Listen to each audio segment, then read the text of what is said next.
Are you only concerned about the Ukraine, or are you watching the whole region vigilantly? Because clearly there could be also other areas in danger. Well, there could be. I think after the attack and the actions taken yesterday and today, it seems that it's just everything is now open. But as I said, it's a time now for diplomats and governments to bring people on the table and to de-escalate as much as at all possible.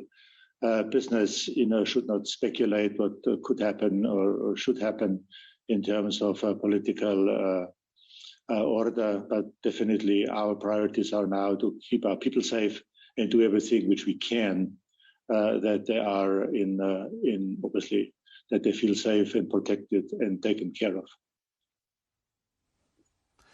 Joe, can I ask you a slightly different question about the operational side of the business? You have been around long enough to know what it's like trying to run a multinational business that could be impacted by sanctions and has to negotiate those sanctions carefully. As you now look at the possible reaction that could lead to Russia being disconnected from the SWIFT system, and also perhaps seeing a lockdown on imports and exports into the country, what are your thoughts about how you need to model that within the business and what operationally that now means for you? Well, first of all, I believe we need to really see what exactly the sanction will be. At this point in time, they have obviously been announcement that they ought to be severe, and honestly, this is agreeable, but we need to really see what exactly is it and what does it mean.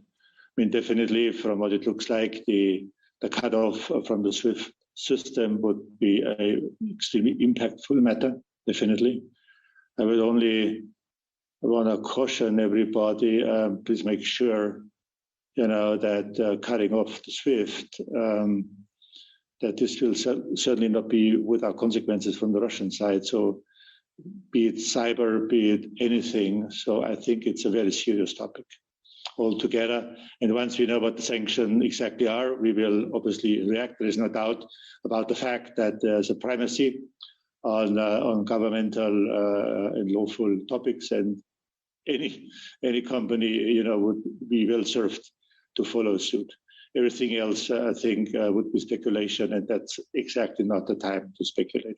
Joe, as you talk about businesses not speculating on the politics here, business still needs to plan for the future. And we've seen another spike in the energy price here. We've had warnings from the former Russian President Dmitry Medvedev about the cost for Europe around energy, that it could spike to, 2,000 euros per 1,000 cubic meter of natural gas. What type of energy situation should business be planning for? First of all, due respect, it's a fact that Russia depends more on oil and gas exports as their customers do. It's just a fact. And that should be well remembered also if such statements are being made. Thankfully, the Western world, United States in particular, but also in the Middle East, there have been extremely reliable sources who have always been offering supply. Didn't work because of the cost difference, but now we have a different playing field. I think it's important that governments like Germany now are really, coming with actions, tangible actions on how to secure that supply. We need to have LNG terminals built. The only one which we have now is in the Netherlands, which is good, but not sufficient. I think that's now something which needs to be done quickly, without further talk, and then we'll certainly be able to bridge that. But then again, I believe Russia is much more dependent on its revenues to their customers as the customers are, and this is something which we now need to put in our hands and act so that we can change swiftly if need be.